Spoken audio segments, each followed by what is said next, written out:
ఈరోజు మనందరం కూడా గుర్తుపెట్టుకోవాల్సింది, ఇక్కడికి వచ్చినప్పుడు అవతల పార్టీ వాళ్ళు కూడా మనం ఎగతాళి చేయాల్సిన అవసరం లేదు. ప్రజలు పనిష్మెంట్ ఇచ్చారు. ఇదే హౌస్లో నేను చూశాను. 23 సీట్లు మాకు వచ్చాయి. నేను బాధపడ్డాము. కానీ ప్రజాస్వామ్యాన్ని గౌరవించాలనే ఉద్దేశంతో ప్రజాస్వామ్యుతంగా పనిచేశాం.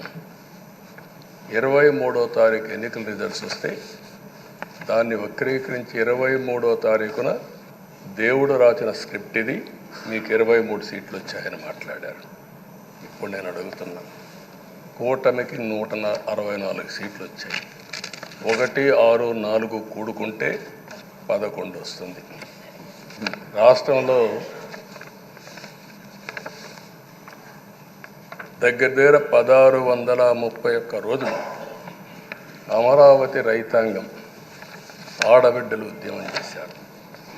ఆ 4 నెంబర్లు కలుపుకుంటే 1, 6, 3, 1 కలుపుకుంటే 11 వస్తుంది. అంటే ఇది కూడా భగవంతుడి స్క్రిప్ట్ అయినా కూడా నేను మాట్లాడడం లేదు, నేను కామెంట్ చేయడం లేదు.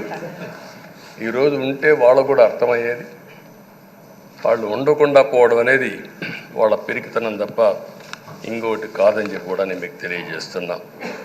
అయితే నేను ఇక్కడుండే సభ్యులను కూడా మిమ్మల్ని కోరుతున్నా, మనం ప్రజా సమస్యలపైన దృష్టి పెట్టాలి తప్ప వీళ్ళ మీద కాదని చెప్పి కూడా నేను మీకు తెలియజేసుకుంటున్నాను.